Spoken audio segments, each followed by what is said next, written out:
pont Saint-Christophe se situe dans le département des Côtes-d'Armor, sur la commune de Les Ardrieux. Construit en 1926, il est le plus vieux pont à haubans de Bretagne.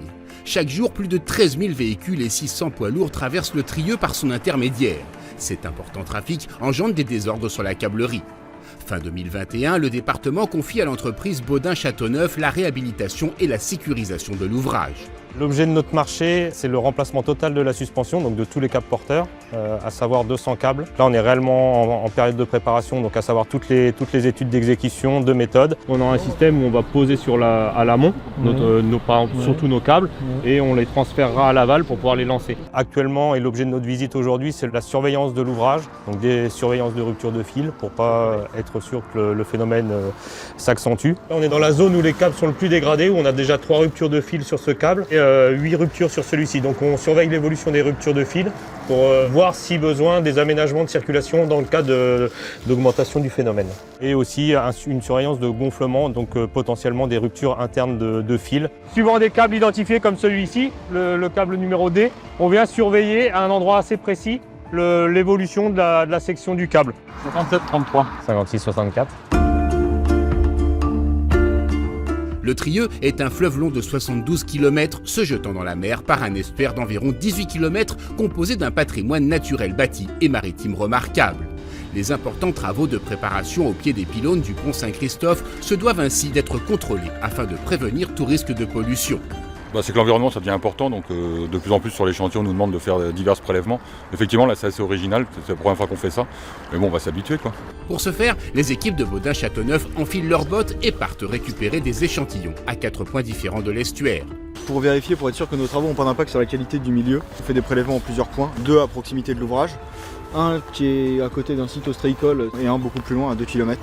Si jamais on retrouve un polluant là-bas et on le retrouve ici, c'est pas de notre fait. Si on le retrouve ici et pas là-bas, c'est notre fait.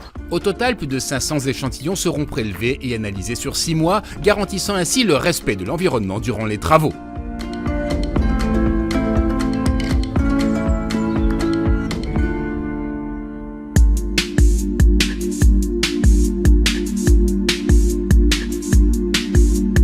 Alors ici, nous sommes sous le tablier du pont où nous avons créé un échafaudage suspendu par chaîne. C'est une première pour Baudin.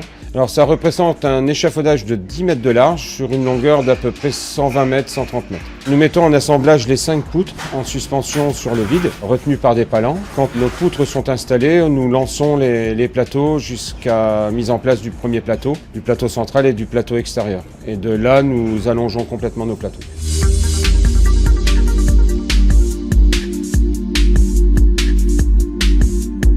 Cet échafaudage va servir à la rénovation du pont, en particulier sur les changements de câbles.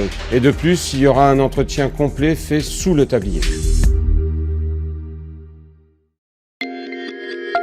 À la nuit tombée, le chantier ne s'arrête pas pour autant. En effet, afin de gêner le moins possible le trafic routier, certaines opérations spéciales sont effectuées à partir de 22 h, nécessitant la fermeture du pont. C'est le cas de l'installation délicate de la grue à tour de 12 tonnes. Une opération minutieusement préparée par les équipes Baudin-Châteauneuf.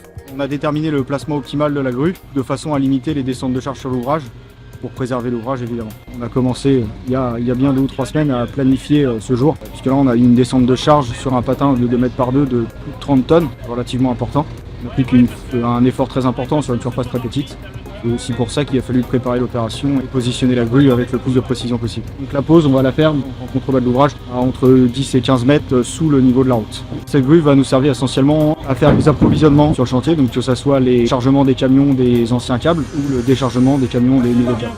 Aujourd'hui, avec la pose de la grue et la fin de la mise en place des échafaudages, on conclut la première phase du chantier, qui est l'installation de chantier. Ça va nous ouvrir les portes des travaux sur la suspension dès la fin de l'été, avec pour commencer la mise en place de la suspension provisoire.